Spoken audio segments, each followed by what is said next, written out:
You know, there's a silent war being fought every single second in the background of our digital lives. It's a battle waged with lines of code. And the prize? Well, it's often your personal information. Today, we're going to pull back the curtain and take a look at the secret weapons of this digital underworld, malware. You know that feeling, right? Suddenly your machine is moving at a snail's pace, it's crashing all the time, or just acting weird. You click one thing, something totally different happens. It's not just frustrating, it can be kind of creepy. Well, I'm here to tell you that feeling, it's probably not just in your head. It could be a sign that your digital space has an uninvited guest.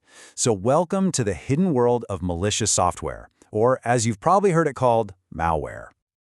So what is malware really? At its heart, it's any software that was written with the specific intention to cause harm. Think of it like a digital weapon.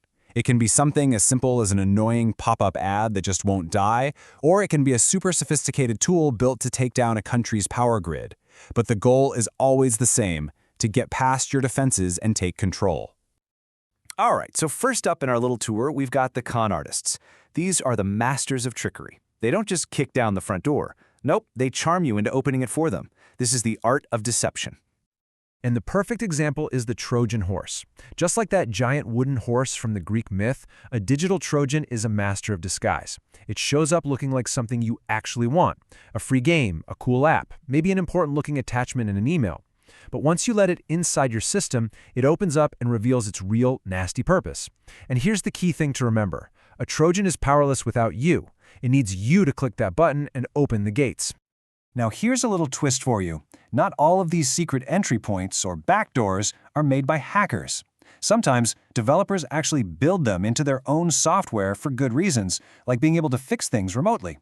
But if they forget to close and lock that door when they're done, well, it becomes a huge security risk. Just a wide-open invitation for anyone who finds it to waltz right in and bypass all your security. Okay, so we've seen how they trick you. Now let's move from simple deception to outright destruction.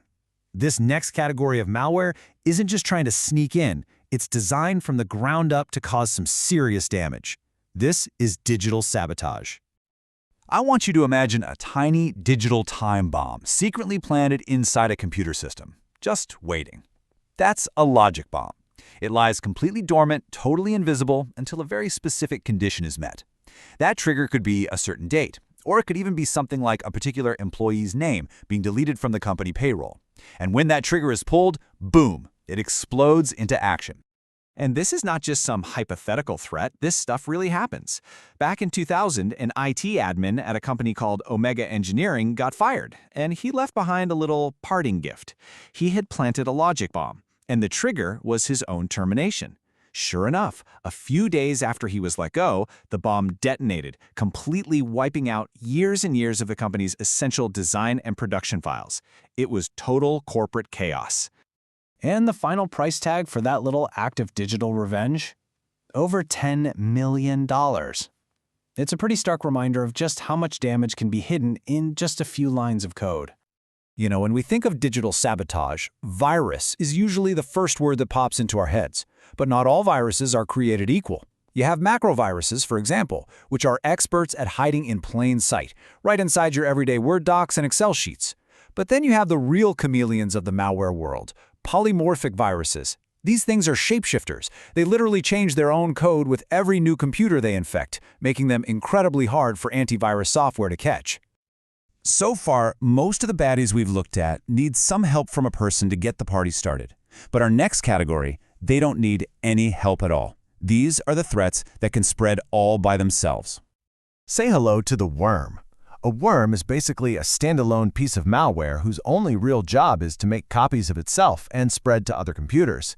It actively hunts for security holes in a network, and the second it finds a way in, it starts replicating and scanning for its next victim. It just jumps from machine to machine, no clicks required. So what happens when your computer gets hit by one of these things? Well, it can turn into a zombie.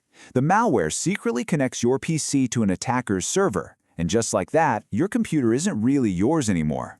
It's now part of a botnet, a whole army of infected zombie machines, just sitting there waiting for a command to do things like send spam, mine cryptocurrency, or attack websites. All right, we've now arrived at one of the most famous, or maybe I should say infamous, threats in the modern world. This one isn't about sabotage or spying.